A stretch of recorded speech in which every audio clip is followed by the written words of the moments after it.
नमस्कार. कोकणी थाट या आपल्या YouTube चॅनलमध्ये तुम्हा सर्वांचं मनपूर्वक स्वागत. आज आपण बघणार आहोत कोकणातली एक रानभाजी, टाकळ्याची भाजी.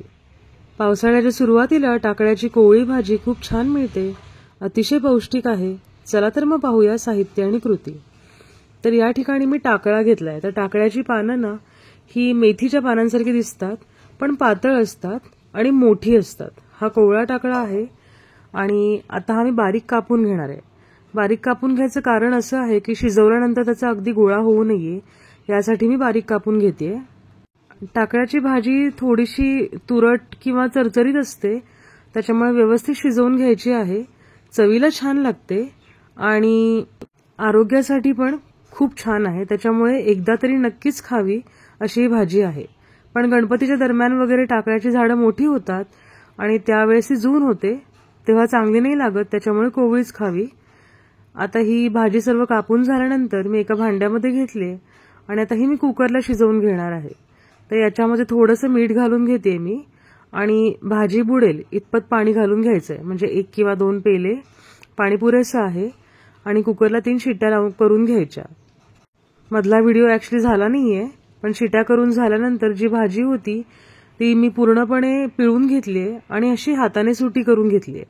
तर सुटी करून घेतल्यामुळे जसं म्हटलं की गिचका होत नाही, गलका होत नाही, त्याचा सुटसुटीत फळफळीत अगदी व्यवस्थित लागते. तर अशा प्रकारे ही भाजी मी सुटी करून घेतलेली आहे आणि आता पुढच्या पाककृतीकडे वळूया. तर या ठिकाणी मी तेल घेतलंय कढईमध्ये. मी आज भाजी तिळकुट लावून करणार आहे, पण अजून 1 किंवा 2 रेसिपीज मी सांगते ह्याच्याबरोबरच. तर एक म्हणजे तिळकुट न लावता आणि दुसरी म्हणजे चण्याची डाळ टाकून. तर या ठिकाणी तिळकुट मी घालणार आहे, त्याच्यामुळे मी लसूण वगैरे काही फोडणीला टाकत नाहीये. तुम्ही तिळकुट नसेल वापरणार, म्हणजे साधी भाजी करणार असाल किंवा डाळ टाकून करणार असाल तर लसूण ठेचून घालायची आधी तेलामध्ये आणि लसूण तांबूस वगैरे रंगाची झाली की त्यावर एक मोठा कांदा बारीक चिरून घालायचा आणि कांदा सुद्धा अगदी मंद आचेवर व्यवस्थित शिजवून घ्यायचा आहे. भाजी आपली शिजलेली आहे. कांदा व्यवस्थित शिजला की त्याची चव येते, व्यवस्थित करकरीत लागत नाही. तर अशा प्रकारे भाजी व्यवस्थित परतून घ्यायची आपल्याला. तर तिळकुट टाकताना कसं होतं की तिळकुटामध्ये ऑलरेडी सगळे मसाले किंवा लसूण, चिंच, गूळ हे सगळं असतं, त्याच्यामुळे या भाजीमध्ये जास्त काही टाकायला लागणार नाही आपल्याला. इथे फक्त मी हलकी हळद टाकून घेते आणि अगदी 1 चमचा वगैरे तिखट घालून घेतलंय. साधी भाजी असेल किंवा डाळ टाकून भाजी असेल तर आपल्या आवडीप्रमाणे तिखटाचं प्रमाण कमी जास्त करा. कांदा व्यवस्थित परतून झाला की आपण जी मोकळी करून ठेवलेली टाकळ्याची भाजी होती ती यात घालून घ्यायची. याच्यामध्ये आपण ऑलरेडी मीठ टाकलेलं आहे, पण अगदी किंचित टाकलं होतं, त्याच्यामुळे अजून थोडंसं मीठ घालून घेतेय. तिळकुट घेतलेला आहे. तिळकुट 1 मोठा चमचा घालून घेणार आहे मी. तर भाजी जास्त असेल तर तिळकुट जास्त घेऊ शकता तुम्ही.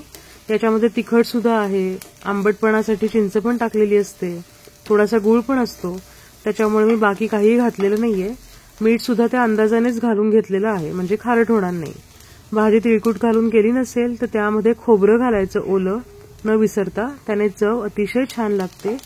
आणि दाणे टाकून भाजी केली असेल तर ती सुद्धा नुसती खाल्ली तरी चालते. तर अशा प्रकारे आपली अगदी झटपट होणारी, चविष्ट आणि आरोग्यासाठी पौष्टिक अशी टाकळ्याची भाजी तयार आहे. या पद्धतीने भाजी कधी केली नसेल तर नक्की करून पहा.